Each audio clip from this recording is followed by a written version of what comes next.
Hello historical people, Wes again. I'm going to talk about English longsword today, namely why I think I've been doing Haukes wrong my entire life, and what they should look like. So the Hauke, the guard of the Hauke is up here or here, like a vom tag type of thing, that you might be used to. Now, I was throwing my cuts kind of diagonally, okay, so I was coming all the way up here and then still just dropping in those normal angle ones, angle twos. And I found like it wasn't really working for me. Like people knew how to deal with them. Obviously, because of the big threat, they knew it was coming, and I wasn't really able to do anything special. So I went looking. Okay, I went looking for other stuff. I got confused because in the plays as well, they mentioned the quarter blow, which is supposed to come down at those angles. Now, I didn't understand why they would have two different attacks for the same thing. And I'm now convinced they don't, okay? I've been doing Haukes wrong. A lot of people, I think, might be doing them wrong because a lot of people just see it as the downward cut, similar to Scheitelhau, whatever. I actually think we're wrong. And I think they follow more of one of the master cuts, the Scheitelhau. Okay, and I'll explain why. So we're in a position up here, the Hauke, yeah? You're in your tallest guard. This is kind of traditionally what they show it as, okay? Now, it doesn't really make sense for me to just deliver a normal cut from there. I could do that just as easy from a more sort of secure position, like vom tag. Up here, though, if I do a Scheitelhau, and now I'm not talking about all this shit, okay, where I'm like overextended and look like an idiot.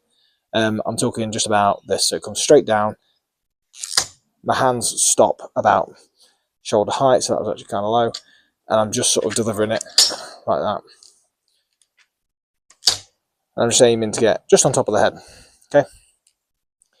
Now, first play of the Harley manuscript goes somewhat along the lines of this. It's move it, well, bear in with the foot for a hawk. So it's like stepping and hawk. 2 double rounds, whilst I move out and back. And then quarter into a hawk guard, and then I do one of the snatches. So it goes something like this. Oh, I knew I'd hit that bloody garage.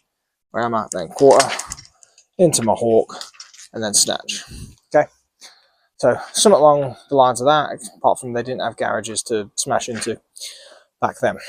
So these plays, they're in the actual scripts, they're called lessons. So I think what they're trying to do is obviously show us some underlying concepts. Now, the difference between me throwing an Oberhau and me throwing one of these Scheitelhaus is the shuttle or the hawk is a nice, strong, quick strike to their head. It's going to make them remember me, okay? If they're not already dead. But they're going to want to block their head on that. They kind of have to, or they'll just, go in for a double. But even if they do attack, like, this guy's really going to have to lean in to get his distance on me. So I win a little bit on the distance there. But because I'm attacking up high, the next section of this play goes straight into throwing these rounds to the arms, okay? Now, albeit the double round could look something like that, or it could look something like this, okay? Like a Zvirchikopter type thing. So, we don't know, basically. But what it is doing is it's definitely a horizontal strike to the side. Now, pairing the fact that I should have just raised their guard high, now I'm moving off and striking around. The whole play is designed to cover the head, get them to cover the head, take their arms, if you're lucky, get a deep target, and then because you've moved backwards with your footwork, so the rounds will go there, there, I'm moving along with as many feet homeward, strike my quarter, up into the hawk, and then I'm snatching, okay? So I'm covering my retreat on the way out, okay? So, and then a lot of these plays follow a similar kind of theme, if that makes sense. And I'm really quite pleased with it because I don't know, I suppose I don't read all that much, only just learned how to, but the attacking to cover your defence is not something I hear taught or see taught too often. Quite like it with the English stuff.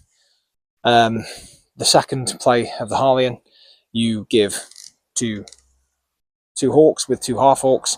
Now, I don't think this makes sense. Giving 2 Haukes, then 2 half Haukes. I don't think that makes any sense at all when you consider what the Hauke and the half Hauke is giving you. Obviously, you've got a nice powerful strike here, and the half Hauke is just a lever action. This, say, like with the elbows or whatever.